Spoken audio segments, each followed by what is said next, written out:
Congratulations! Finally nga, nauwi na po sa pagpapakasal sina Loisa Andalio at Ronnie Alonte. Ilang episode ko na rin binabanggit ang dalawang ito na nakakatuwa naman kasi kamakailan lang nung i-anunsyo nila ang kanilang engagement, biglang pumutok din ang pagkamaritas ng lahat na di umano'y nasa interesting stage na itong si Loisa.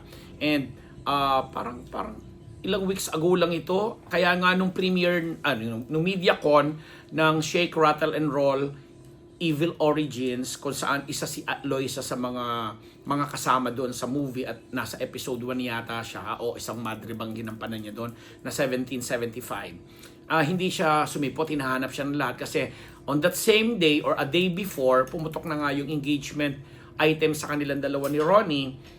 At na kung saan makakita pa nga yung mga diamante na nila habang kalong-kalong niya yung aso, etc. At proud na proud silang binahagi yun sa social media. But ngayon lamang, November 27, nung November 27, naglabasan yung mga pictures na nagpakasal na nga sila. At base sa pictures na nakita namin, so kung November 27 yung naganap, o pinakita, malamang November 26 sila nagpakasal. But anyway, ang importante kinasal sila at base nga sa mga nakita naming photos, parang ginanap yung kasalan doon sa kanilang Airbnb resort sa Tagaytay. Kasi nung na-interview ko naman si Ronnie last month para doon sa Fiber Blaze event sa Laguna, kung saan isa siya sa mga endorsers or mga ambassadors.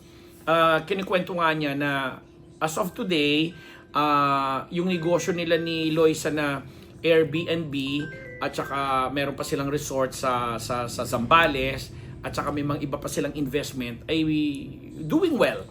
Kaya sabi niya, masaya lang ang buhay niya ngayon. During that time na in-interview, ito yung sinabi niya, masaya ang buhay niya ngayon kasi nga parang na-achieve na nila ni Loisa ang mga dati pinapangarap lang nila. Although, parang sa kaalaman po ng lahat, since pumasok po sila sa Pinoy Big Brother ni Kuya bilang mga housemates 10 years ago, paglabas nila, hindi na sila naghiwalay. Never na silang, alam mo yon, never na silang hindi naputol ang relasyon nila. Kaya nga nag-celebrate sila ng kanilang 9 years, 9 years nila, kasalan na ang naging kasunod. Kaya ang saya lang kasi parang ang daming natutuwa sa nangyari sa dalawa, sa love story nila kasi pinapakita nila na talagang may wagas at totoong pag-ibig na namubuo na nangyayari sa loob ng bahay ni Kuya at kahit lumabas at kahit sa showbiz, basta inaalagaan at nami-maintain ng maayos. At kitang-kita naman natin kahit sa mga pictures pa lang yung nakikita, wala pa mga gaanong detalyeng binigay si Ronnie, sino ba yung mga entourage niya, mga ninong-ninang niya or what, kasi puro sa kanila lang yan. Tapos proud na proud siyang inanunsyo niya na Mr. and Mrs. Alonte na sila ngayon.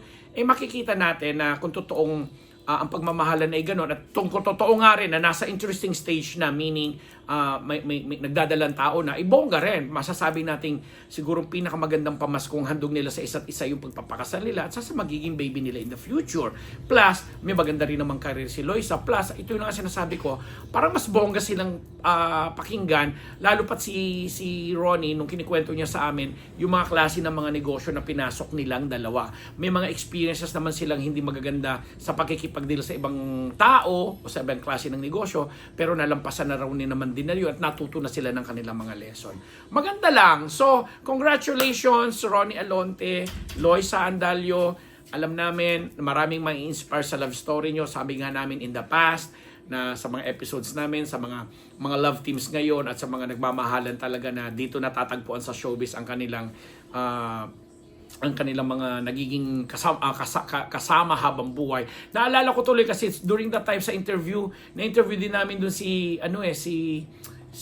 yung makulit, yung sa Nesty na commercial. Oo, nagpakasal din siya nung Monday na ang jowa niyang si Neil Coleta.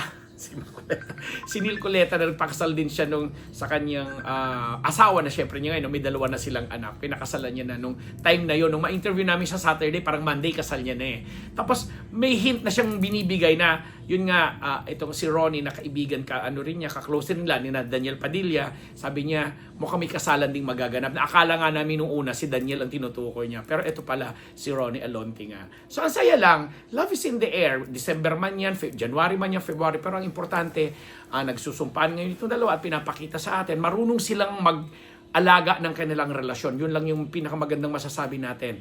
Hindi magtago, hindi magkubli, hindi mag-anunsyo, hindi mag-brag, kundi marunong mag-alaga ng kanilang relasyon at inaalagaan nila at nirerespeto ang isa't isa. And on that note, nagpapasalamat kami sa aming mga sponsors, sa aming mga kasamahan, sa aming mga kaibigan, Diyos marahay na banggi po sa Endoga Boss, sa mga ka-team Unbettable namin, at sa lahat po ng mga laging sumusubaybay sa amin, nagbabasa ng aming mga panulat sa Bulgar, sa Hataw, sa online chroniclemanila.ph, Marites University, at sa mga sponsors namin, Simas Philippines, Faces and Curves, ang Emerald Philippines, ang sina Colonel Jundi Mayoga, Mama Shika Balrevilla, sina Lani Chulenko Michel, Marietta Green, Lolita De Dios Katsuki, at maraming iba pa. Magandang buhay po sa ating lahat. Congratulations!